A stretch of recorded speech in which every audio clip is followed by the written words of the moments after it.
आपकी 697 जो commodities include की गई हैं वो आपकी नॉर्मल जो है बेसिक रूटीन से करती हैं, जबकि फूड और एनर्जी सेक्टर इंक्लूड नहीं है उसमें। तो ये याद रखिएगा, कोर इन्फ्लेशन में ये चीज मेन है, ठीक है। ये पूछ भी लिया जाता है कि कितनी कमोडिटीज को कोर इन्फ्लेशन में इंक्लूड किया जाता है, दैट इज 697 एक्सेप्ट आपकी किसको, दैट इज पावर और सॉरी फूड एंड आपकी एनर्जी सेक्टर को हटाकर, एक्सेप्ट उनको, ठीक है। उसके साथ अगर हम बात करें वेज इन्फ्लेशन की, वेज इन्फ्लेशन देखिए क्या होता है। वेज इन्फ्लेशन ना सिंपल से शब्दों में समझिएगा, इनके नाम में ना इनके डेफिनेशंस है, और आपको ना सिंपल सिंपल से इन टर्म्स के बारे में पता होना चाहिए, क्योंकि आपका थ्योरेटिकल एग्जाम नहीं है, आपको सिर्फ और सिर्फ टर्म्स की नॉलेज होनी चाहिए। वेज इन्फ्लेशन क्या होता है, मैंने आपको बताया था कि सपोज करो मैंने एक शॉप खोल रखी है और उस शॉप पे ना मैं कुछ बेचता हूँ, कुछ बनाकर मैन्युफैक्चर करके बेचता हूँ। अब हो क्या रहा है कि कुछ टाइम बाद ना लोगों को लगा, मेरी शॉप पे जो काम कर रहे हैं उनको लगा कि ना मुझे उनकी सैलरी में इंक्रीमेंट करना चाहिए। अब जब सैलरी में इंक्रीमेंट करने की बात आएगी, जब वेजेस में इंक्रीमेंट करने की बात आएगी, तो ऑब्वियस है कि मैं कहां से उस वेज को निकालूं। मैं उस वेजेस को बढ़ाऊंगा कब, जब मैं अपनी शॉप पर जो प्रोडक्शन कर रहा हूं उनके प्राइस में इंक्रीमेंट करूंगा।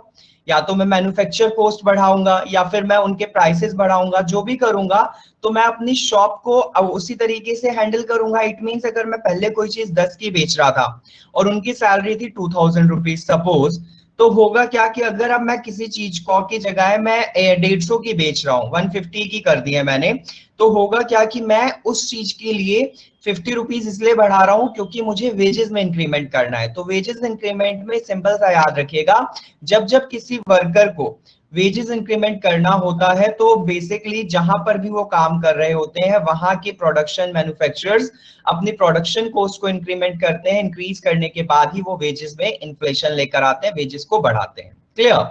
सो बेसिकली ऐसा ऐसा चीज पता है, एक चीज और भी की जा सकती है वेजेस इन्फ्लेशन में, कि अगर सपोज करो कि उनको लग रहा है कि मैंने एक काम के लिए 3 लगा रखे हैं, तो हो सकता है कि वो 3 में से वर्कर में से हटाकर वो 2 वर्कर लगा दे। तो इट मींस वो क्या कर सकता है, कॉस्ट कटिंग कर सकता है, किसमें, वेजर्स में, जो भी उनके वर्कर्स हैं उनमें कमी कर सकता है, क्योंकि जहां पर वो 3 बंदों को सैलरी प्रोवाइड करा रहा है 2,000, तो वो हो सकता है कि वहां पर 2 बंदों को ही इंक्रीमेंट करके 25,500 उन्होंने कर दिया है और 2500 में उसने 2 वर्कर्स रख लिए, तब तो उसके पास सेविंग्स हो जाएंगे। तो ऐसे टाइम पर वो क्या करता है, कॉस्ट भी करनी शुरू कर देता है जब वेजेस इन्फ्लेशन आते हैं। तो यहाँ पर मैंने यही चीज लिख रखी है वेज इन्फ्लेशन में, कि wage inflation occur when the wages of worker rises faster than the cost of living. ठीक है, वेजेस ऑफ वर्कर्स बढ़ जाती है उनकी कॉस्ट ऑफ लिविंग की से ज्यादा। साथ के साथ wage inflation occur when there are labour unions demanding higher wages. अब जब लेबर यूनियन हायर वेजेस की बात करेगी तो ऑब्वियस है वेज इन्फ्लेशन आएगा। और व्हेन वर्कर्स कंट्रोल देयर पे और when there is a shortage of worker, यानी अभी ऐसा भी हो सकता है कि कभी कभी हम शॉर्टेज कर देते हैं उसके साथ, या फिर हम उनकी पे रोल कर लेते हैं बाय द प्रोडक्शन कॉस्ट और बाय द मैन्युफैक्चरिंग कॉस्ट। ठीक है, सो बेसिकली तब होता है आपका वेज इन्फ्लेशन। उसके साथ अगर मैं बात करूं, समझ में आई class, wage inflation and core inflation? Clear हुआ class? Okay, so Jitesh, you want to say something? बताइए, कुछ कहना चाहते हैं तो आप? ओके ओके, ठीक है। चलिए उसके बाद असेस्ड इन्फ्लेशन की बात करते हैं। देखिए असेस्ड इन्फ्लेशन है, असेस्ड माने क्या होता है, पूंजी। और पूंजी जो यहाँ पर है ना, वो पूंजी आप रिलेट करते हो जो आपकी पर्सनल कैपिटल को रिप्रेजेंट करे, यानी आपकी पर्सनल थिंग रिप्रेजेंट करे। यानी कि हम जनरली पूंजी की अगर बात करते हैं ना, तो सपोज करो आपके पास गोल्ड कितना है, गोल्ड कितना है, या आपने सेविंग्स कितने कर रखे हैं, या फिर आप सपोज करो अपने पैसे को किसी शेयर मार्केटिंग में लगा रहे हो, तो ये चीजें कहलाती हैं असेस्ड में। या आपकी हाउसिंग ले लो, प्रॉपर्टी जितनी भी होती है, ये आपके किस में आते हैं, असेस्ड में। अगर कभी भी सपोज करो किसी एक असेस्ड गोल्ड के प्राइसेस में इंक्रीमेंट होता है, जैसे अभी के टाइम पर आप गोल्ड देखो कितना ज्यादा रेट पर चल रहा है, तो आप क्या सोचते हो कि अगर आपने कभी गोल्ड कम प्राइस पे खरीदा होता है तो आपको फायदा रहता है। क्यों? क्योंकि आपके पास अगर अब उस गोल्ड को सेल करते हो मार्केट में जाकर, गोल्ड मार्केट में जाकर सेल करते हो, तो आपको उसको हायर प्राइसेस मिल जाएंगे। तो आप ये कह सकते हो कि असिस्ट इन्फ्लेशन जो है ना, वो तब आता है जनरली जब लोगों को लगता है कि प्राइसेस बहुत ज्यादा है मार्केट में और वो अपनी असेस्ट को क्या कर दें, सेल कर दें। इट मींस अगर उनके पास, उन्होंने कोई प्रॉपर्टी, सपोज पहले कोई 20 लाख की प्रॉपर्टी ली थी उन्होंने, अब वो 20 लाख की जगह उसके रेट मिल रहे हैं उसको 30 लाख रुपीस, तो ऑब्वियस है कि वो इस टाइम पर सेल करेगा जब उसके लिए इन्फ्लेशन है। और इस दौरान पर लेगा कौन या फिर बेचेगा कौन? ऑब्वियस है वो इंसान बेचेगा जिस इंसान को पैसे की नीड होगी, साथ के साथ या फिर लेगा कौन? जिस इंसान को ना उतने पर उसे लेना फायदेमंद लग रहा होगा। ऑब्वियस है कि जिसके पास पैसा नहीं होगा तो वो तो लेने से रहा, जिसके पास पैसा होगा वो खरीदेगा। क्यों? क्योंकि वो इसमें इन्वेस्ट इसलिए करना चाहते हैं क्योंकि अभी उसके प्राइसेस उसके हिसाब से लो हैं। आपने कभी कभी देखा होगा कि कुछ लोग ना पुराने टाइम की बहुत ज्यादा प्रॉपर्टी खरीद के रख लेते हैं और उसको ना ऐसे टाइम पर बेचते हैं जब मार्केट में ना उनकी वैल्यू बहुत ज्यादा बढ़ जाती है। और ऐसा इसलिए करना फायदेमंद रहता है क्योंकि उन्हें हायर प्राइस उसके मिल जाते हैं। यही प्रॉपर्टी का नेचर होता है हमेशा से ही, ठीक है। सो ये आपका असिस्ट इन्फ्लेशन है। बहुत सिंपल सिंपल से टर्म्स हैं, बहुत ज्यादा आपको डिटेल जाने की जरूरत नहीं है इसमें, ठीक है। अच्छा, मैंने आपको पिछली क्लास आपको एक क्लियर किया, बस दी इन्फ्लेशन, एक डीफ्लेशन बताया होगा और एक डिसइन्फ्लेशन भी बताया होगा। बताया था क्या? ओके ओके, चलिए, यानी फिर क्लियर है आपको कि डिसइन्फ्लेशन और डीफ्लेशन क्या होता है, ठीक है। अब देखिए, अगर हम कहें कि what is the impact, impact क्या होता है इन्फ्लेशन का इकोनॉमी, ठीक है। ये कुछ टर्म्स हैं छोटी छोटी सी, कुछ सेंटेंसेस लिखे हुए हैं, इनको पढ़ने मात्र से ही आपको समझ आ जाएंगी बातें। देखिए, इम्पैक्ट क्या होता है इन्फ्लेशन का? ऑब्वियस है कि जब इन्फ्लेशन आएगा तो इकोनॉमी का ग्रोथ रेट क्या हो जाएगा, स्लो हो जाएगा। अभी के टाइम पर बात करें तो हमारे अभी के टाइम पर, जैसे मैंने बात की थी 2020 के टाइम पर, इस साल क्या हो रहा है, स्टैगफ्लेशन भी था, साथ के साथ कह सकते हो बहुत हद। क्लास आई एम ऑडिबल ना? क्लास यस में सर। सबको सुनाई दे रहा? ओके। सो देखिए, इकोनॉमी में ग्रोथ रेट में क्या होता है, स्लो डाउन होता है। कैसे? जैसे कि पिछले साल था और जनरली जो के प्राइसेस बढ़ रहे थे, क्यों बढ़े? क्योंकि हमारी इकोनॉमी पिछले साल इतनी जितनी डिमांड हो रही थी उतनी सप्लाई नहीं थी, तो ऑब्वियस है प्राइसेस बढ़ा, एकमात्र सहारा था। तो उस टाइम लेकर अब तक आप क्या देख रहे हो, आप हर रोज न्यूज में एक ही चीज नोटिस करते हो कि पी ग्रोथ रेट जो था वो इतना होना चाहिए था, लेकिन एक्चुअल में वो डिक्रीज रहा है। जीडीपी ग्रोथ रेट 13.6% अनाउंस किया गया था कि अचीव करना है, अचीव किया गया है 11.2%। इस तरीके से आप न्यूज देखते हो क्योंकि हर एक सेक्टर अपने जीडीपी ग्रोथ कैलकुलेट करके रखता है कि जीडीपी का होना चाहिए, पूरे ग्रॉस डोमेस्टिक प्रोडक्ट जो है वो कितना होना चाहिए। तो उसी तरीके से ना हम ये कहते हैं जब जब इन्फ्लेशन आएगा तब तब क्या होगा, इकोनॉमी में स्लो डाउन होगा। साथ के साथ deflation it redistributes the wealth from creditor to the debtor. यानी होता क्या है कि जनरली ट्रेडर्स है वो बेसिकली सफर करते हैं इन्फ्लेशन के दौरान पर, क्योंकि जिन्होंने उधार ले रखा है उनको प्रॉब्लम हो जाती है क्योंकि पास अनएम्प्लॉयमेंट भी है, साथ के साथ कहीं से कमाई आ नहीं रही है और बेसिकली इंटरेस्ट रेट जो है उनका वो बढ़े जा रहा है, बढ़े जा रहा है। होता क्या है कि जनरली जो बोरोवर्स होते हैं ना, मतलब बेसिकली जो हमारे लैंडर्स जो होते हैं वो सफर ये करते हैं क्योंकि बॉस को फायदा होने लगता है कि लैंडर्स पैसे तो दे देते हैं, ठीक है। अब जब लेंडर्स पैसे दे देते हैं, अभी के दौरान पर आपने जब 2020 में ये बात बोल दी गई थी कि बैंक जो है वो किसी भी चीज पर अभी इंटरेस्ट नहीं लेंगे, ऐसी बात सुनने में आई थी ना। और आपने सुना भी होगा शायद कि जो लोग रेंटल्स रह रहे हैं, मतलब रेंट पे रह रहे हैं, उन्हें रेंट पे नहीं करना पड़ेगा। ये बात सुनी होगी आपने। तो ये सब चीजें क्या हो रही थी, ये सब यही हो रहा था कि लैंडर्स ने टाइम पर सफर कर रहे थे और बोरोवर्स को बेनिफिट हो रहा था इन्फ्लेशन के दौरान पर। तो ऐसा नहीं है कि इन्फ्लेशन आता है तो इन्फ्लेशन सबको दुख देता है। कभी कभी इन्फ्लेशन कुछ लोगों के लिए फायदा भी लेकर आता है, लेकिन वो फायदा तभी हो पाता है जब गवर्नमेंट उसमें कुछ एडिशन करे, इन्फ्लेशन के दौरान पर कुछ ऐसी रियायतें बरते जिससे कि लोगों को सहूलियत मिल सके, ठीक है। बाकी अगर गवर्नमेंट नहीं करेगी, ऐसा कुछ नहीं लेकर आएगी, तो ऐसा नहीं होने वाला कि लोगों को कुछ फायदा, ठीक है। उसके साथ inflation result that you mean you more money for the same product which you get it less earlier. Simple सी obvious है, इन्फ्लेशन जब होगा तो ज्यादा मनी पे करनी पड़ेगी उस प्राइस उस चीज के लिए जो कि हमें पहले कम प्राइस पे मिल रही थी. साथ के साथ as there is a rise in inflation, lending institutions feel the pressure of higher lending. Obvious है, जब इन्फ्लेशन होगा तो जो लैंडिंग इंस्टीट्यूशन होंगे उनके पास उतना पैसा होना भी तो चाहिए, क्योंकि जब इन्फ्लेशन आएगा तो लोगों को क्या लगेगा कि उधार चाहिए. अब वो उधार किससे मांगने जाएंगे? लैंडिंग इंस्टीट्यूशन से मांगने जाएंगे. अब जब लैंडिंग इंस्टीट्यूशन के पास इतना पैसा होगा ही नहीं तो वो हर किसी की पूर्ति करेंगे कहाँ से? तो ये भी स्लो डाउन के रेट में इंक्लूड करा जा सकता है कि लैंडिंग इंस्टीट्यूशन के पास हायर प्रेशर होता है उतने टाइम पर जब उन्हें पैसा देना पड़ता है लोगों को. साथ के साथ स्टैंडर्ड ऑफ लिविंग. ऑब्वियस है, डेवलपिंग कंट्रीज में हम बोले तो स्टैंडर्ड ऑफ लिविंग उनका और डिक्लाइन होने लग जाता है, क्योंकि जो चीज वो पहले अवेल कर सकते थे अब वो अवेल नहीं कर पा रहे हैं, तो वो उसके बिहाफ पर क्या करेंगे? उस चीजों का फायदा लेंगे, वो चीजें कम दामों पर अवेलेबल होंगी. वही बात है, आपको एग्जांपल भी दिया था कि if someone is eating like कोई प्रीमियम बिस्किट्स खा रहा है, कुछ अच्छे बिस्किट्स खा रहा है टाइम पर, तो हो सकता है कि इंसान है तो वो 25 या कुकीज जगह खाने के बजाय कुछ ऐसे बिस्किट्स खा रहा है जो कि कम प्राइसेस के हैं, या और भी चीजें ले सकते हैं. बहुत माइनर के एग्जांपल्स दे रहा हूं मैं, ठीक है.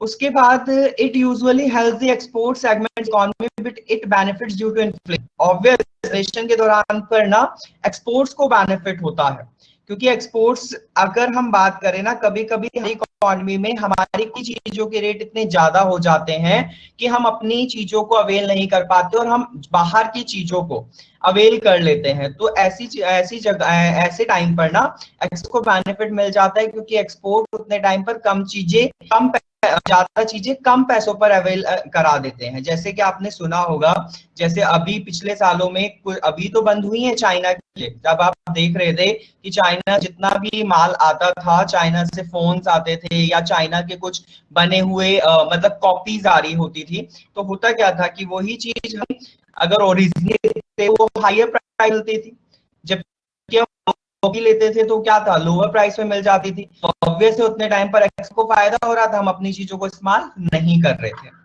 Clear class?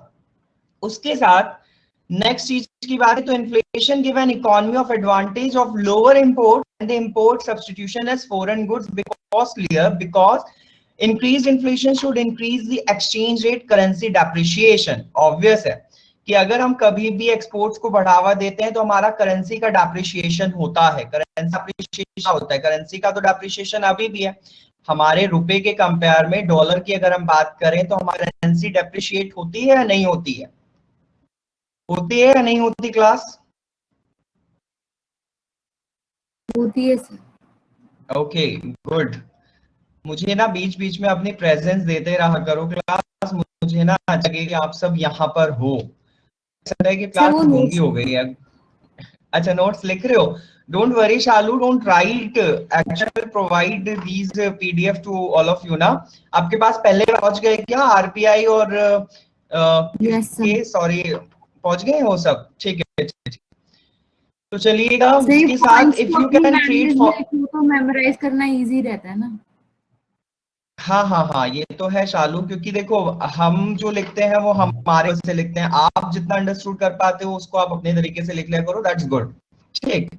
उसके बाद if you can trade currency for more domestic currency then export should increase and conversely import should decrease. Simple सी बात है वही कि अगर फॉरेन करेंसी आपकी ज्यादा हो जाएगी डोमेस्टिक करेंसी से तो ऑब्वियस है एक्सपोर्ट इंक्रीज होगा और इंपोर्ट जो है वो क्या हो जाएगा, डिक्रीज हो जाएगा. बहुत सिंपल से टर्म्स थे ये कि इम्पैक्ट क्या होता है इन्फ्लेशन के दौरान पर. Clear class?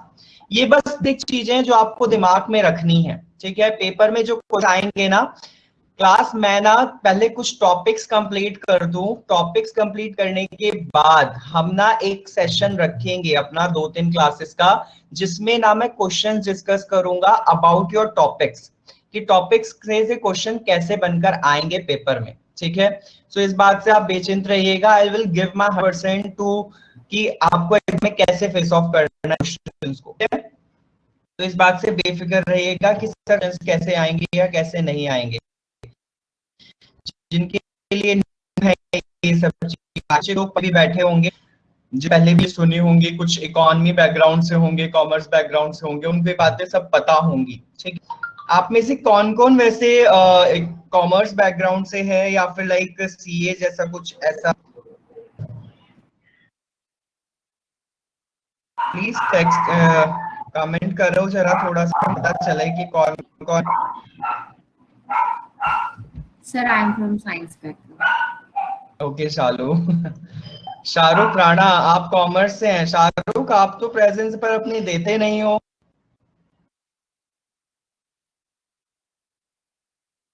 आप मुझे कुछ आंसर भी नहीं करते, कुछ सर चीजें रितेश का तो पूछते। इकोनॉमिक ऑनर्स है।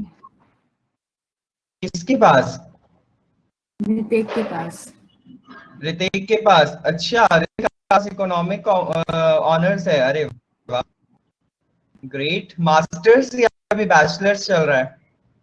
Bachelors. Great great. You are from DU Ritik? Delhi से हो आप या कहीं बाहर से हो, अदर स्टेट किसी? ड्यू से, गुड। रेगुलर या फिर कॉरेस्पॉन्डेंस? Regular, good good. अच्छा है, अच्छा है। बाकी क्लास में ऋतिक ही एक है सिर्फ, और शाहरुख के अलावा और कोई नहीं है?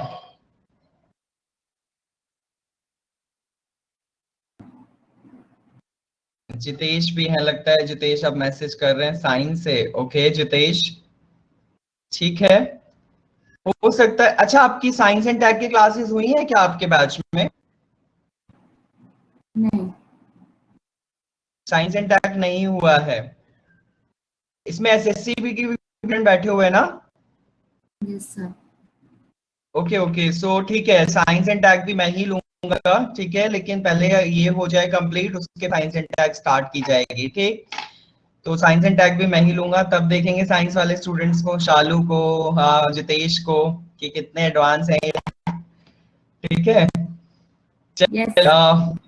इम्पैक्ट्स की बात समझ आ गई आपको? अब मैं आपको जो लेके चल रहा हूँ यहाँ पर आप समझना, ये अच्छी चीज है, यहाँ से क्वेश्चंस बनते भी हैं। ठीक है, देखिए अब आती है बात कि इन्फ्लेशन को ना मेजर कैसे किया जाता है। Measurement of inflation in India किस तरीके से होता है, ये बात हमें पढ़नी है। होता क्या है हमारे ना, इन्फ्लेशन मेजर करने के लिए आरबीआई ने एक्चुअली 3 एस्पेक्ट्स निकाले हुए हैं जिनका थ्रू हम इन्फ्लेशन को कैलकुलेट करते हैं। ठीक है, और ये कौन से? ये है आपका फर्स्ट WPI जिसको बोलते हैं होलसेल प्राइस इंडेक्स। उसके बाद सेकंड का प्राइस इंडेक्स जिसको बोला जाता है CPI। और आपका थर्ड है आपका है IIP जिसको बोला जाता है इंडेक्स ऑफ इंडस्ट्रियल प्रोडक्शन। अब ये तीनों है क्या, होता क्या है कि जब इन्फ्लेशन कैलकुलेट किया जाता है ना, इन्फ्लेशन को कैलकुलेट करने के लिए से पहले तो याद रखिएगा कि एक ना ऑर्गेनाइजेशन है जिसका नाम है मॉस्पी। मॉस्पी इज बेसिकली MOSPI, कैप्स में है ये सारा मॉस्पी, जिसको मैं मॉस्पी बोल रहा हूं। ये है क्या, it's a ministry of statistics and programme implementation. ठीक है, what is MOSPI is Ministry of Statistics and Program Implementation। ये MOSPI जो है ना, ये तीनों इंडेक्सेस WPI, CPI और IIP के लिए स्टैटिक्स बना है।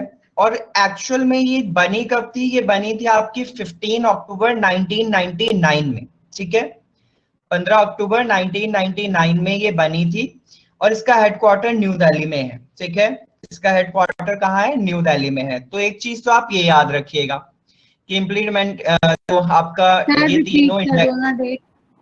हाँ, डेट में रिपीट कर देता हूँ, 15 अक्टूबर 1999, 1999। ठीक है, और इसका हेडक्वार्टर न्यू दिल्ली में, MoSPI is ministry of statistics and programme implementation. तो ये क्वेश्चन आता है, मेजरमेंट और इन्फ्लेशन किसके थ्रू कराया जाता है? ये तीनों इंडेक्सेस दिए जाते हैं बाय द मॉस्पी के थ्रू। क्लियर? आपके साथ इसका हेडक्वार्टर और डेट ऑफ एस्टैब्लिशमेंट पूछ लेता है, तो ये याद रखिएगा। अब एक्चुअली होता क्या है, देखिए क्लास, इन्फ्लेशन को कैलकुलेट करने के लिए ना आपको दो चीजें समझनी है mainly. One is of your base year. And one is of your current year. नाम से पता चल रहा है बेस ईयर और करंट ईयर क्या होता है। ऑब्वियस है, सपोज करो कि कोई 2020 है, सपोज 2020 में कोई चीज ना मुझे 1000 रुपए की मिल रही थी या 100 रुपए की मिल रही थी, मिनिमम वैल्यू से ले लेते हैं, और आज मुझे वो 2021 में ना 200 की मिल रही है। तो बेसिकली जो प्रीवियस ईयर है ना वो हमारा क्या कहलाएगा, बेस ईयर कहलाएगा। जब चीज हमें सस्ती मिल रही थी वो हमारा क्या कहलाएगा, बेस ईयर कहलाएगा। और अब हमें वो चीज क्या मिल रही है, महंगी मिल रही है, तो ये हमारा क्या है, करंट ईयर है। तो इन्फ्लेशन अगर मुझे कभी भी कैलकुलेट करना है तो इन्फ्लेशन कैलकुलेट किया जाता है according to the base year, ठीक है। और बेस ईयर हमारी इकोनॉमी में जितनी भी कॉमोडिटीज हैं उन कॉमोडिटीज के लिए बेस ईयर सेट करता है आरबीआई। और आरबीआई की कौन सी कमेटी, जो मैंने आपको स्टार्टिंग में बताया था शायद, कि आरबीआई में एक कमेटी बैठती है जिसका नाम है एमपीसी, ठीक है। MPC is monetary policy committee, ठीक है। मॉनेटरी पॉलिसी कमेटी का काम है कि वो बेस ईयर को कि किस टाइम के लिए कौन सा बेस ईयर होगा। तो ये चीज में कोई अगेन नहीं पूछेगा सर बेस ईयर कैसे डिसाइड होता है। बेस ईयर एमपीसी डिसाइड करता है, उनका डिसीजन होता है, और डिसाइड करते हैं अकॉर्डिंग टू दी ना कुछ ईयर गैप के साथ। ऐसा नहीं है कि अब के प्राइसेस अगर कैलकुलेट करने हैं या आपका इन्फ्लेशन है 2021 का, तो वो प्रीवियस ईयर को ही बेस ईयर मान लेंगे। ऐसा भी होता है कि वो बेस ईयर किसको मान लेंगे, 2011-12 को मान लेंगे, ठीक है। तो ऐसा भी होता है क्योंकि जो प्राइस जो है ना वो एक पर्टिकुलर डिफरेंस वो मेजर करते हैं, ठीक है। सो ये बहुत लंबा डिबेट फोकस मत करिएगा। पेपर में डायरेक्ट क्वेश्चन क्या आता है, ऐसे आ जाता है कि अभी जब मैं आगे बताऊंगा कि डब्ल्यूपीआई के लिए बेस ईयर क्या माना जाता है, या सीपीआई के लिए बेस ईयर क्या है, या आईआईपी के लिए बेस ईयर क्या है, इस तरीके से क्वेश्चन बनते हैं। बहुत सिंपल सी बात है। तो चलिए डब्ल्यूपीआई की बात करते हैं। होता क्या है कि अगर डब्ल्यूपीआई कभी कैलकुलेट करना है या इन्फ्लेशन कैलकुलेट करना है, तो होता क्या है, इन्फ्लेशन कैलकुलेट करने के लिए हम हमेशा करंट ईयर प्राइस में से, अगर मुझे इन्फ्लेशन कैलकुलेट करना है तो करंट ईयर प्राइस जो का प्राइस है माइनस उसमें से हम बेस ईयर प्राइस को माइनस कर दें और उसको डिवाइड कर दें बेस ईयर प्राइस के साथ ही और इनटू 100 करें, तो हमारा क्या निकल गया है, दैट इज योर इन्फ्लेशन। समझ में आई बात, current price minus base year price divided by base year price into 100। Clear class. So ये आपका इन्फ्लेशन कैलकुलेट करने का फॉर्मूला। तो अगर मैं WPI की बात करूं ना, तो WPI हमारा होलसेल प्राइस इंडेक्स, नाम से पता चल रहा है होलसेल, यानी ये उन चीज बात करता है जो कि होलसेल प्राइस के ऊपर है, यानी जिनको हम होलसेल प्राइस खरीदते हैं। एक्चुअली तो होलसेल प्राइस पर नहीं खरीदते, क्योंकि ऑब्वियस है कि लोकल जो पीपल होते हैं, जो हमारे जनरली लोग जनरल पब्लिक वाले हैं, वो कभी भी प्रोडक्ट्स को होलसेल प्राइस पर नहीं खरीदते। होलसेल प्राइस पर कौन खरीदते हैं, बड़े बड़े दुकानदार होते हैं, बड़ी बड़ी कंपनीज होती हैं, होलसेल प्राइस पर खरीदती हैं। हमें तो वो किस पे मिलता है, रिटेल मिलता है ना। तो बेसिकली होता क्या है कि डब्ल्यूपीआई को जब कैलकुलेट करने के लिए बोला गया था ना बाय आरबीआई, तो ये सबसे ज्यादा यूज होने वाला इंडिकेटर था। मतलब सबसे पहले डब्ल्यूपीआई मेथड आया जिसके थ्रू हम इंडिया में इन्फ्लेशन कैलकुलेट करते थे। को ना ये बोल दिया गया कि ये इतना बेनिफिशियल नहीं है। क्यों बेनिफिशियल नहीं है, बिकॉज होलसेल प्राइस पर जनरल पब्लिक कोई भी प्रोडक्ट नहीं परचेज करती, ठीक है। उसी के साथ इसको पब्लिश किसने किया था, it was published by economic office of economic adviser, ministry of commerce and industry. और इसमें याद रखिएगा डब्ल्यूपीआई कैलकुलेट करने के लिए सिर्फ और सिर्फ जो मैंने आपको बताई है 697 कमोडिटीज, बास्केट ऑफ इकोनॉमी में 697 कमोडिटीज पर ही डब्ल्यूपीआई कैलकुलेट होता है, एनर्जी एंड फूड सेक्टर को हटाकर, ठीक है। साथ के साथ इसको ना क्रिटिसिज्म यही हुआ था कि पब्लिक, जनरल पब्लिक जो है वो आपकी होलसेल प्राइस पर नहीं खरीदती है। और साथ के साथ डब्ल्यूपीआई कैलकुलेट करने के लिए जो ईयर गया था ऑल इंडिया बेसिस पर, वो रिवाइज हुआ था। पहले इसका बेस ईयर था 2004 से 2005, अब आपका 2011 से 2012 कर दिया गया था इन 2017 में, ठीक है। 2017 में इसको प्राइस को इसका बेस ईयर जो था वो 2011-2012 हो गया था। तो अभी भी इसका जो ये है बेस ईयर 2011-12 है, ठीक है। 2011-2012 के बेसिस पर 697 कमोडिटीज का प्राइस इन्फ्लेशन चेक किया जाता है, ठीक है क्लास। तो सिर्फ इतनी सी बात याद रखिएगा कि डब्ल्यूपीआई को क्यों अच्छा नहीं माना जाता, because general public product wholesale पर नहीं खरीदती।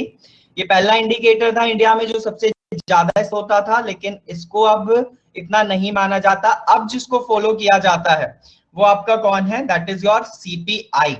अब सीपीआई के बाद समझते हैं डब्ल्यूपीआई क्या है। फॉर्मूला सबका सेम रहेगा क्लास, ये भी याद रखना। आगे जब मैं सीपीआई की बात करूंगा ना तो सी का भी फॉर्मूला सेम है, current year price minus base year price upon में बेस ईयर प्राइस इनटू 100। ठीक है class, all you are yes sir. नानी करके बैठा करो इस क्लास। आप मुझे ऐसा लगता है सो रहे होते हो। मैं सुबह सुबह पूजा करके गया हूँ, पूजा करी है मैंने, और साथ के साथ को पढ़ा रहा हूँ, नाश्ता भी कर चुका हूँ। ठीक है, सिर्फ Shalu is giving her presence in the class, she is using mic also, she is commenting. Class तो ऐसा लगता है मुझे मेरे से घबराते हैं भाई, इतनी हॉरर शक्ल है क्या मैं। हो सकता है थोड़ा बहुत डरावना होगा, लेकिन इतना डरावना नहीं हूँ। सच में डर लगता है क्या मेरी शक्ल से?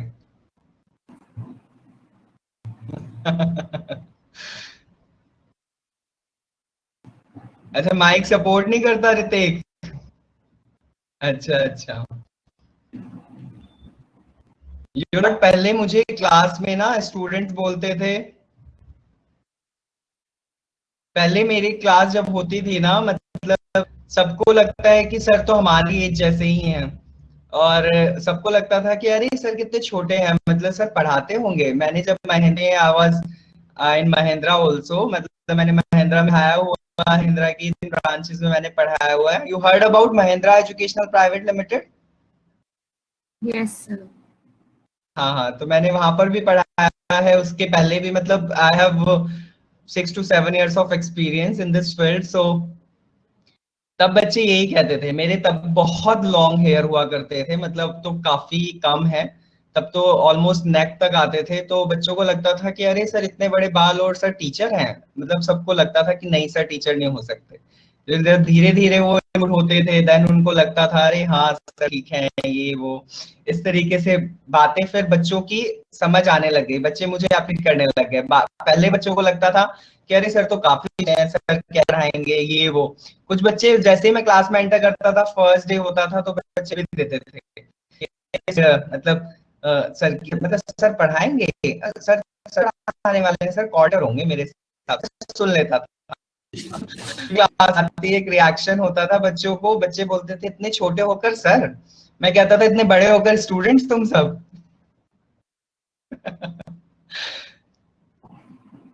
चलिए क्लास, सो ये सब WPI समझ आ गया है अब आपको। अब आते हैं हम next term, that is your CPI।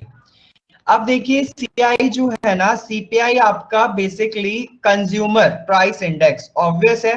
अब ये वर्ड रिलेट कर रहा है किससे, लोकल से, यानी जनरल पब्लिक से रिलेट कर रहा है। कंज्यूमर्स कौन होते हैं, ऑब्वियस है कंज्यूमर्स हम सब है। किसी भी प्रोडक्ट को जो कंज्यूम वो कंज्यूमर्स है, और कंज्यूमर्स के लेवल पर अगर कभी भी इन्फ्लेशन कैलकुलेट होगा, तभी एक्चुअल में क्या होगा, एक्सेलरेशन के बारे में पता चल पाएगा। ठीक है, सो होता क्या है, अगर हम बात करें कि सीपीआई की, तो सीपीआई का फॉर्मूला सेम ही है, लेकिन सीपीआई में हम जनरली इसको जो मेजर करते हैं वो रिटेल प्राइसेस के ऊपर मेजर करते हैं, ये चीज याद रखने की है। और इसके साथ अगर हम बात करें तो इसमें 4 चीजों को इंक्लूड जरूर किया जाता है, क्योंकि कंज्यूमर जो है ना वो 4 लेवल पर अलग अलग हमने जनरल देखे, और उन चारों की डिविजन जो है वो क्या क्या है, देखिए। सीपी फॉर इंडस्ट्रियल वर्कर, यानी जो इंडस्ट्री रिलेटेड वर्कर है। CPI for agriculture labourer, CPI for rural labourer, and CPI for rural urban और कंबाइंड। इन चारों को क्यों लिया जा रहा है, क्योंकि ये 4 ऐसे बेसिक और मोटे तौर पर ये हमारे ऐसे लोग हैं जिनको हम ये कह सकते हैं, जिनके बेसिस पर ही हम रिटेल प्राइस एक्चुअली मेजरमेंट ले सकते हैं। क्योंकि अगर इन्फ्लेशन देखना है तो इन चारों डिपार्टमेंट से जुड़े हुए लोग ही हमें अक्सर बता पाएंगे कि क्या चीज एक्चुअल में हो रही है, क्या चीज में बढ़ोतरी हो रही है, क्या चीज में नहीं हो रही है। अगर हम किसी बड़े बिजनेसमैन की बात करते हैं, उसको क्या ही पता होगा, ठीक है। अंबानी जी को इन्फ्लेशन क्या ही पता होगा, उनके तो अंतिला का बिल ही जो पूरी उनकी अंतिला बिल्डिंग है ना, उसका बिल ही 7 लाख रुपीज इलेक्ट्रिसिटी बिल। ठीक है, सो उनका तो ये चीजें कॉमन है, उनको तो फर्क किस पड़ रहा है, जनरल पब्लिक को पड़ रहा है। और इसीलिए इन जनरल पब्लिक को, कंज्यूमर्स को कैटेगराइज कर दिया 4 बेसिकली मेन कैटेगरीज में। ठीक है, और इन चारों के ऊपर ये कैलकुलेट होता है। तो ये भी क्वेश्चन आ चुका है पेपर में, किसे कौन रिलेट नहीं करता सीखेंगे, तो इन चारों को याद रखिएगा, और जो अलग आएगा वो आपका आंसर होगा, रिलेट करेगा जो। और बेसिकली ये जो हमारे हैं, इनमें से फर्स्ट जो 3 हैं उनको कंपाइल किया है किसके through, by the labour bureau in the ministry of labour and employment. और जो 4th है वो आपका किसने कंपाइल किया है, central statistical organisation CSO, ministry of statistics and programme implementation, या एसपी के थ्रू। ठीक है, सो होता क्या है कि इन चारों को आपका और सीपीआई को अब बेस्ट माना जाता है, एंड यही अब मेथड पूरा इंडिया में यूज किया जा रहा है, डब्ल्यूपीआई को यूज नहीं किया जाता है। ठीक है, डब्ल्यूपीआई को पहले यूज किया जाता था अराउंड 2002-3 के आसपास, अब सीपीआई को मेजर किया जाता है, सीपीआई के थ्रू इन्फ्लेशन मेजर किया जाता है। ठीक है, ठीक है क्लास। अच्छा, सीपीआई का भी बेस ईयर सेम है 2011-12। ठीक है, सीपीआई का भी बेस ईयर सेम है 2011-12। ठीक, तो चलिए अब उसके बाद अगर हम बात करें नेक्स्ट की, अब आता है हमारा next is index of industrial product, that is your IIP. देखिए आईआईपी क्या है, अब आईआई नाम से पता चल रहा है, अब तक होलसेल पढ़ा, फिर उसके बाद कंज्यूमर, और अब जो है वो इंडस्ट्रियल प्रोडक्शन के लिए आपका जो प्राइस इन्फ्लेशन है बेसिकली, उसको कैसे कैलकुलेट करता है, आईआईपी मेथड के थ्रू कैलकुलेट किया जाता है। अब याद रखिएगा, हमारी ना टोटल जो इंडस्ट्रीज हैं रिलेट करती हैं हमारी इन्फ्लेशन से, वो आपकी 112 इंडस्ट्रीज हैं ऑल ओवर इंडिया। ठीक है, 112 ऐसी इंडस्ट्रीज हैं जिनको इंक्लूड किया जाता है हमारी किसकी, बास्केट ऑफ इकोनॉमीज के साथ। बास्केट ऑफ कमोडिटीज जो इकोनॉमी में है वो 697 तो मैंने बता रखा है आपकी पहले थी, साथ के साथ आईआईपी की मिलाकर यानी इंडस्ट्रीज के मिलाकर 112, टोटल आपकी कितनी हो गई, 809। तो 809 कमोडिटीज को क्या किया गया है, इसमें इंक्लूड किया गया है टोटल, और इसमें फूड और एनर्जी सेक्टर को भी इंक्लूड किया गया है। ठीक है, फूड एंड एनर्जी सेक्टर्स को भी इंक्लूड किया गया, और इसके ऊपर टोटल इन्फ्लेशन अगर निकालना है तो वो कौन करता है, आईआईपी के थ्रू कैलकुलेट किया जाता है। ठीक है, आईआईपी बेसिकली आपका किसने कॉम्प्यूटेड किया था, that was also by the CSO, central statistical organisation, और ये मंथली बेसिस पर कैलकुलेट किया जाता है, क्योंकि इंडस्ट्रीज में भी बहुत फ्लक्चुएशंस होते हैं, जो भी जिससे रिलेटेड है वो उन सब कुछ ना कुछ प्राइस वैल्यू में इंक्रीमेंट होता रहता है। ठीक है, इंक्रीमेंट भी होता रहता है, इवन घटता भी रहता है, डिक्रीमेंट भी होता रहता है। ठीक है, इसमें आईआईपी में जो हमारे इंडस्ट्रियल ग्रुप्स हैं वो 2 कैटेगरी में मेनली क्लासिफाइड किए गए हैं, ब्रॉड सेक्टर्स और use based sectors. Broad sectors कौन से होते हैं इंडस्ट्रीज की, जो कि माइनिंग से रिलेटेड है, सपोज मैन्युफैक्चरिंग से रिलेटेड है, या इलेक्ट्रिसिटी से रिलेटेड है, बड़े लेवल काम कर रहे हैं। यूज बेस्ड जो है वो है जिसमें कि लोगों की चीजों को बनाया जा रहा है, जैसे कि बेसिक गुड्स ले लो, आपकी कैपिटल गुड्स ले लो, intermediate goods. Class is basic goods, वैसे basic goods, capital goods and intermediate good. Class क्या होता है ये बेसिक, तो हमारे डेली नीड वाले हैं, डेली नीड वाले हैं। Yes, what is intermediate, exchange वगैरह में। नो, देख बताइए what is intermediate goods.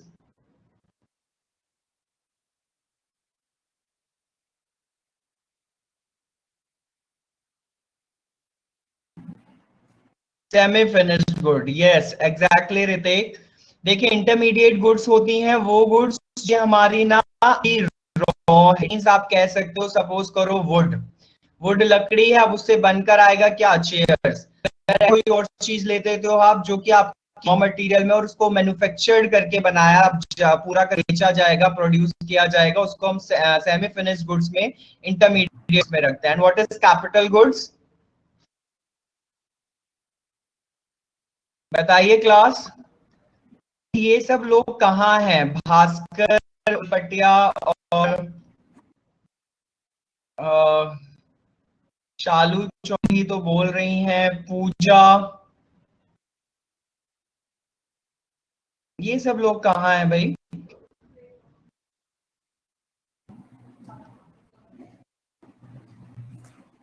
Class भाई मैं एंजॉय नहीं कर पाता, मुझे ऐसा लगता है कि बस बोल दिया मैंने, आप सुन रहे हो, दैट्स इट। एटलीस्ट आप अगर बोलोगे नहीं कुछ तो अच्छा ये बताओ मुझे कि मुझे पता कैसे चलेगा। दूसरी बात, अगर आप गलत भी बोलते हो या सही भी बोलते हो तो ये अच्छी तो बात है ना। मशीनरी वगैरह, रितेक ने कहा कैपिटल गुड्स में मशीनरी वगैरह।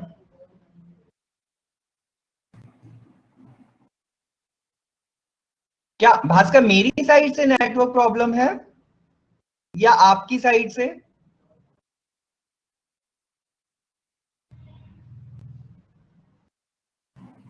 ओके ओके, फिर ठीक है, क्योंकि ये तो डराने वाली बात हो जाती है। एक तो वर्क फ्रॉम होम, ऊपर से जब ये सुनने को आ जाता है ना बच्चों से कि सर नेटवर्क इश्यूज हो रहा है, ऐसे बस ये बोल लो दिल में धक धक होने लग जाते हैं बड़ी तेजी से। हाँ जी, देखिए रितेक कसाना ने आंसर किया है मशीनरी वगैरह। कैपिटल गुड्स में ना मशीनरी को भी इंक्लूड करते हो, मैंने आपको बताया था अभी। Use based sector, capital, capital जो कि आपके पूंजी से रिलेट करता है, असेस्ट से रिलेट करता है, जैसे गोल्ड बताया था मैंने, प्रॉपर्टी बताया था, these are your capital goods. ठीक है, समझ में आया? बेसिक गुड्स डेली रूटीन से रिलेटेड, आपके फूड वगैरह वटेवर की, ये सब बेसिक गुड्स में आता है, जबकि आपकी कैपिटल गुड्स में गोल्ड भी आ जाता है, प्रॉपर्टी भी, मशीन। इंटरमीडिएट गुड्स जो कि आपकी गुड्स होती हैं, अभी वो और उनको मैन्युफैक्चर किया गया, अभी पूरा से रेडी करके में लाया जाए। तो क्लास से ये आपकी बात हुई किसके बारे में? आईआईपी के बारे में। और आईआईपी का वो है बेस ईयर है, यहाँ पे मैंने मेंशन कर रखा है आईआईपी का बेस ईयर 2004-5 आ जाता है। तो देखिएगा सीपीआई का 2012 है और आईआईपी का 2005। ये एमपीसी डिसाइड करता है, so don't worry about it, but आप बस आप याद रखो। और हाँ, एक चीज और याद रखिए, एग्जाम आए तो you have to go through with these current status, यानी डब्ल्यूपीआई से कहीं चेंज नहीं हो गया है, पीआई का तो चेंज नहीं हो गया, आईआईटी चेंज नहीं होगा, ये अपडेट आपको होकर जाना पड़ेगा एग्जाम में। क्योंकि मे बी आपका एग्जाम अगर 6 या नहीं होता है या अभी 3 महीने बाद, तो कुछ चेंजेस अगर है तो आप अप टू डेट रहिएगा, क्योंकि वैसे ही जीडीपी में, इकोनॉमी कुछ ना कुछ अप डाउन, तो क्या चेंजेस लेकर आ रहे हैं आरबीआई और एमपीसी, ये नहीं पता चल पा रहा है। और अगर ये अपडेट हो रहा है तो अपडेट न्यूज़पेपर में भी मिल जाता है आपको, साथ के साथ आरबीआई की पे भी मिल जाता है। आरबीआई की साइट पर एमपीसी भी है, एमपीसी के सारे रेगुलेशन मिल जाते हैं। आप किसी और साइट पर मत जाइएगा, सिर्फ आरबीआई की साइट को फॉलो करिएगा, उस पर डिटेल्स आपको मिल जाएंगे। ठीक है class, specially for bank students में ये बात बोल रहा हूँ, स्पेशली बैंक स्टूडेंट। रितेक करते हो? नो रितेक, ठीक है। सोचे अब उसके बाद हम, वैसे रितेक क्यों पूछा आपने ये बात मेरे से?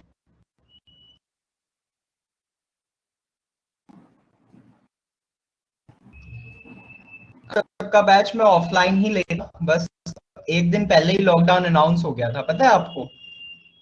जिस दिन मेरी क्लास लॉकडाउन। नहीं नहीं रितेक, ऐसा नहीं है, देखो मुझे ना से ज्यादा प्यार नहीं है ना, मुझे ट्रेडिंग वर्ड इतना भी नहीं है। दैट्स डिफरेंट थिंग कि मैं पढ़ा हूँ, actually I am a UPSC aspirant, तो सब्जेक्ट मुझे सभी आते हैं, history, geography, political science, economics, आपका international relation, anthropology, even I am student of psychology. ठीक है, क्लिनिकल साइकोलॉजी का मैं स्टूडेंट हूँ। तो देखा जाए तो बैकग्राउंड तो बहुत डिफरेंट डिफरेंट हैं, लेकिन हर चीज हर किसी के पास नहीं होती, स्पेशलाइजेशन किसी किसी चीज में हो पाता है। ठीक है, बाकी महिंद्रा में मैं सारी क्लासेस लेता था, मतलब हिस्ट्री, ज्योग्राफी, पॉलिटी, साइंस, आपका इकोनॉमिक्स।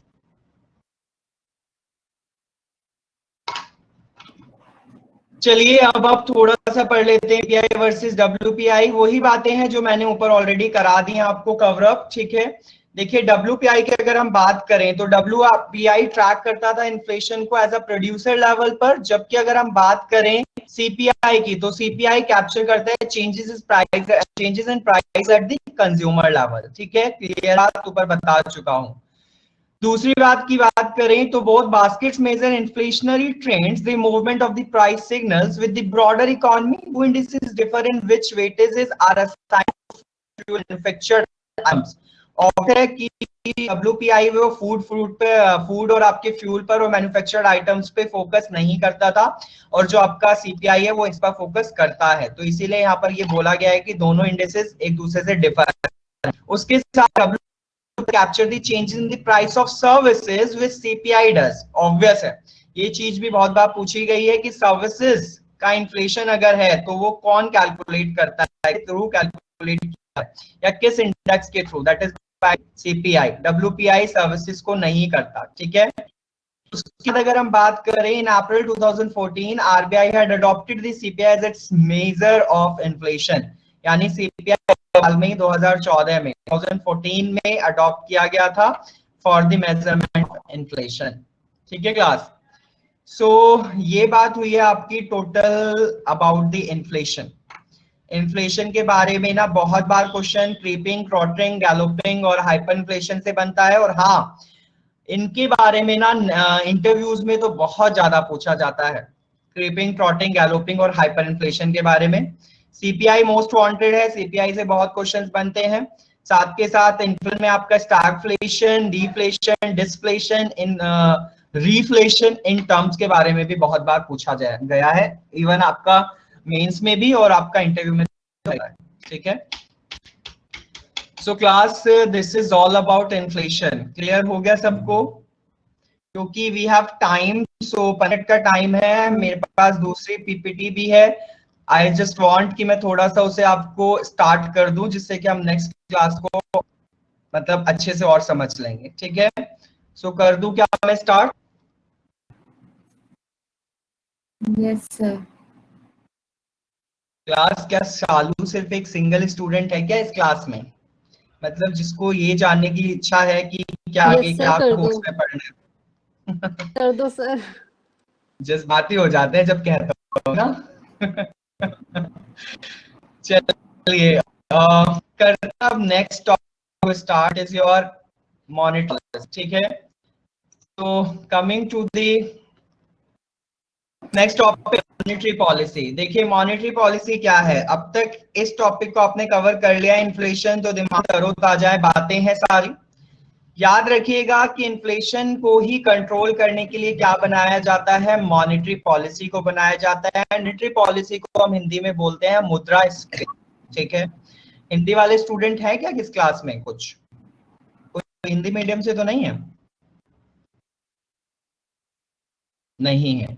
तो यानी इन्फ्लेशन बेसिकली हमारी इन्फ्लेशन एक ऐसी अप्रोच है इकोनॉमी में जिसको काम करना होता है बेसिकली मनी को रेगुलेट करने के लिए। ऑब्वियस है, चीजें आप समझ के चलिएगा।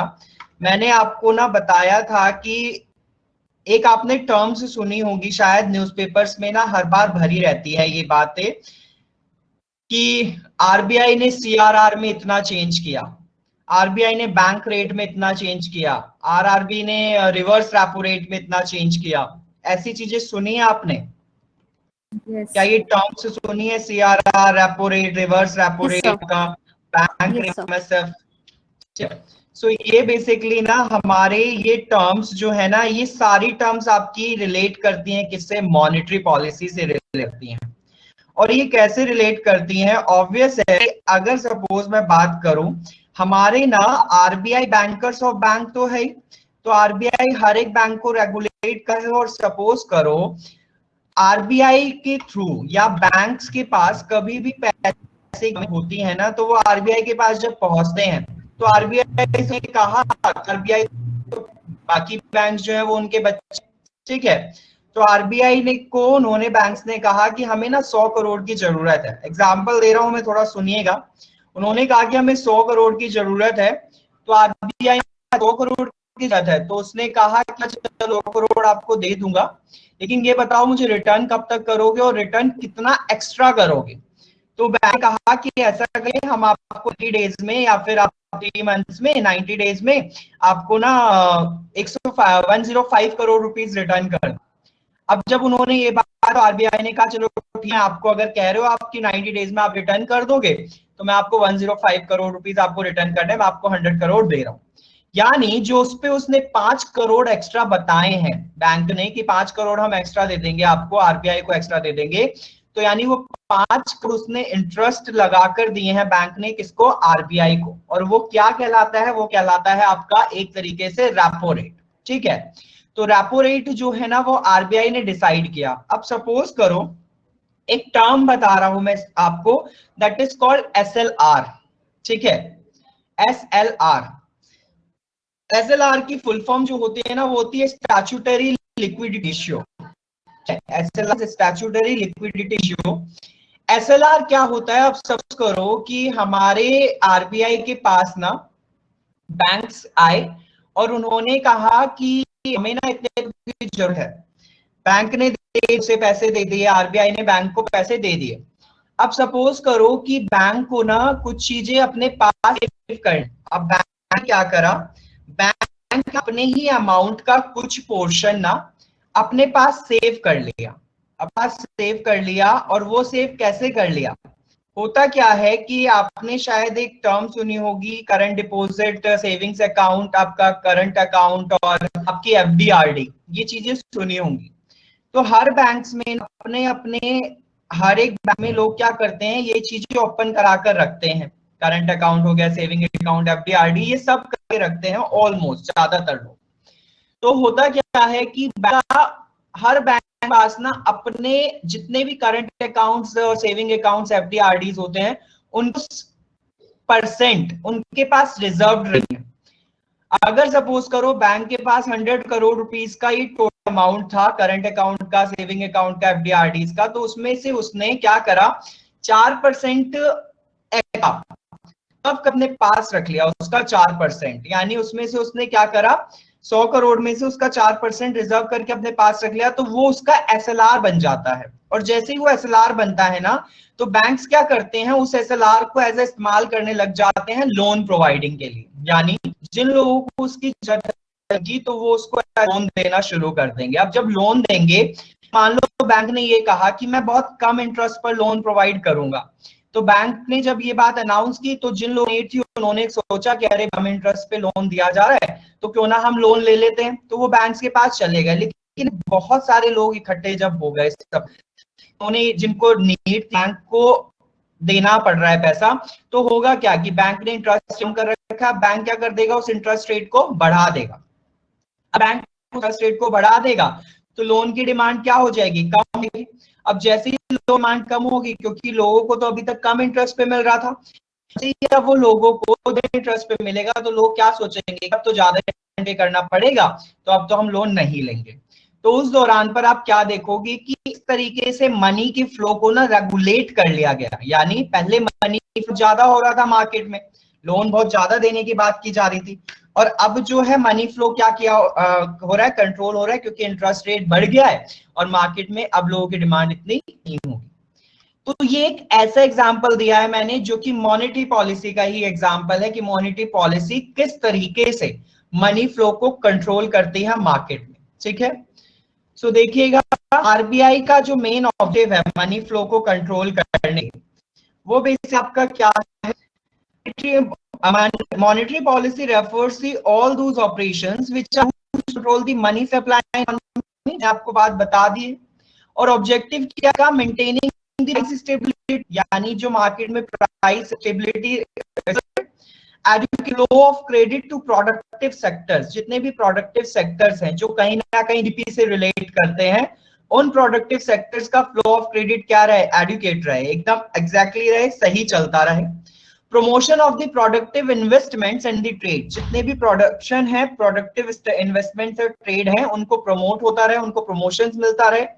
साथ के साथ प्रमोशन किसको मिले, इकोनॉमिक ग्रोथ को भी, यानी एक्सपोर्ट को भी प्रमोट हो जाए साथ के साथ मनी मार्केट में, और हमारी इकोनॉमी भी ग्रोथ, इकोनॉमी की जो ग्रोथ है वो भी क्या रहे, मेंटेन स्टेबल रहे। ठीक है, एक्चुअल में जो मॉनेटरी पॉलिसी है ना, मॉनेटरी पॉलिसी को कंट्रोल करने आपके दो ये कह सकते हो कि हमारी इकोनॉमी में ना मॉनेटरी पॉलिसी जैसी एक और टर्म है।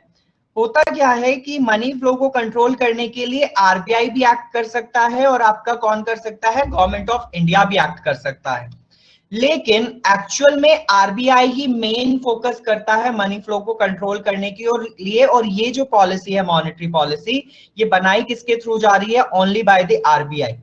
गवर्नमेंट ऑफ इंडिया भी एक पॉलिसी बना सकती है जिसका नाम मॉनेटरी पॉलिसी जैसा ही है और उसको हम बोलते हैं फिस्कल पॉलिसी, ठीक है।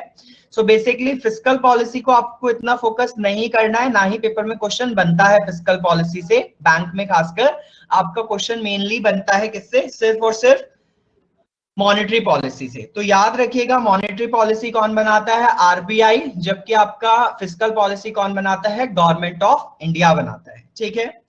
और मॉनेटरी पॉलिसी को बनाने के लिए आपकी क्या है, एक कमेटी रखी है आरबीआई ने जिसको मॉनेटरी पॉलिसी कमेटी बोला जाता है। मॉनेटरी पॉलिसी कमेटी के लिए एक्चुअली आरबीआई के लिए एक एक्ट बना था ना, मैंने आपको फर्स्ट क्लास में सेकंड क्लास में बताया था जब मैंने आरबीआई के फंक्शंस के बारे में बताया था कि आरबीआई एक्ट आया था एक 1934 में, कर दिया गया था 1935 में, ठीक है। आरबीआई एक्ट 1934 के सेक्शन 2 सब पार्ट 3 सीसीआई, आरबीआई एक्ट 1934 के सेक्शन 2 पार्ट सब पार्ट 3 सीसीआई में एक्चुअली मॉनेटरी पॉलिसी को डिफाइन किया गया है कि मॉनेटरी पॉलिसी क्या क्या करेगी, मॉनेटरी पॉलिसी का क्या मिशन रहेगा, ठीक है। समझ में आई बात। आरबीआई एक्ट 1934 के सेक्शन 2 सब पार्ट 3 सीसीआई ये बोली गई है कि आरबीआई को क्या फंक्शन करने और क्या वो टूल्स इस्तेमाल करेगा मनी को फ्लो कंट्रोल करने के लिए, मनी का फ्लो कंट्रोल करने के लिए किसमें, इकोनॉमी में, ठीक है। क्लास समझ आई बात, क्लास हो, यस सर। गुड। सो इसके में अब मैं आगे थोड़ा करूं, फिर आगे ना बताओ। देखिए अब के लिए मॉनेटरी पॉलिसी के लिए बेसिकली जो मैं कमेटी थर्ड पार्ट में है सीसीआई, वो बेसिकली पॉलिसी की बाय है, यानी हमारे ये हर दूसरे महीने कुछ ना कुछ चेंजेस लाती है फ्लो को कंट्रोल करने के लिए। और ये मॉनेटरी पॉलिसी जो है ना, ये जो लिखी है प्लीज गाइस, इसका ये लिखी हुई है मैंने, इसको भी आपको अप टू डेट होना पड़ेगा when you will appear in your, ठीक है।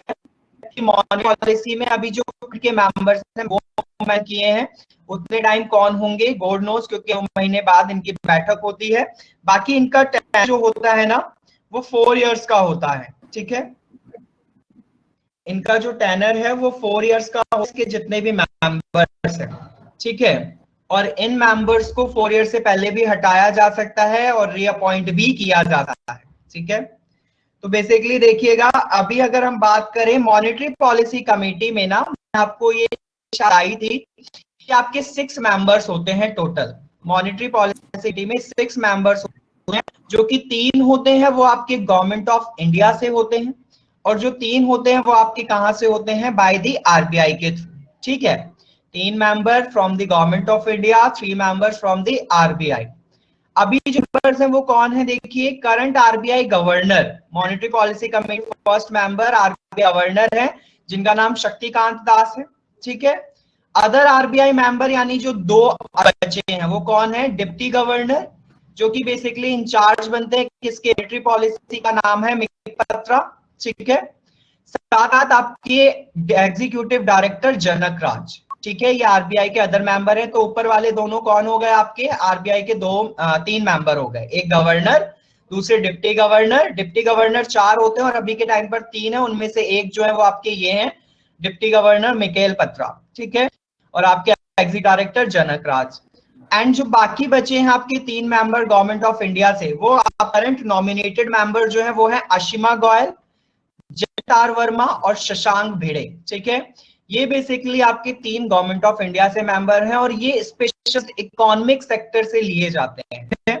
स्पेशलाइज्ड इकोनॉमिक सेक्टर इनका होता है, और ये इकोनॉमी के स्पेशलिस्ट होते हैं, ये कह सकते हो, जिनको ये पता हो कि what should be actually change लेकर आना है, जिसके थ्रू मनी फ्लो को कंट्रोल किया जा सके, और क्या चीज मेजरमेंट में जो हम आगे पढ़ेंगे उनके बारे में ये सब डिक्लेरेशन कौन करता है, ये करते हैं, ठीक है। बाकी आरबीआई तो हरता ही है, ठीक। बेसिकली आपके तीन है, आपके गवर्नमेंट ऑफ इंडिया के मेंबर हैं, ठीक है क्लास। सो मॉनिटरी पॉलिसी कमेटी के में ही कराऊंगा, इससे आगे मैं कराऊंगा नेक्स्ट क्लास में, ठीक है क्लास।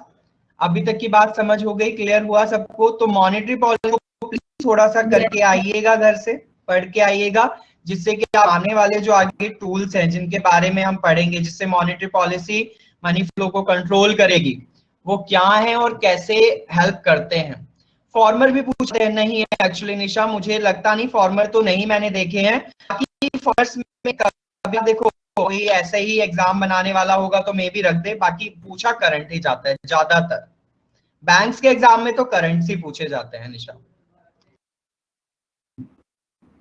नहीं तो एग्जाम को जितना ऑब्जर्व किया है मैंने, करंट ही देखा है मैंने, फॉर्म तो नहीं देखे हैं।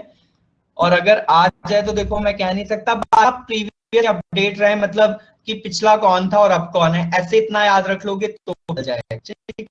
जहां इतनी चीज पढ़ रहे हो एक और सही, ठीक है। सो क्लास आज के लिए इतना ही है। क्लास में मैं मॉनेटरी पॉलिसी आगे कंटिन्यू करूंगा, मैं फिर से मॉनेटरी पॉलिसी के साथ इसको पढ़िए class. Thank you so much for the today. और अगर जो भी क्वेरी होगी इससे रिलेटेड, एडिशन से रिलेटेड भी, please ask me in the next class, ठीक है, ask me in next class, okay class. चलिए, thank you so much for today. सब अपना ध्यान रखिए, अपने आप को सेफ रखिए, ओके क्लास। चलिए, थैंक यू सो मच।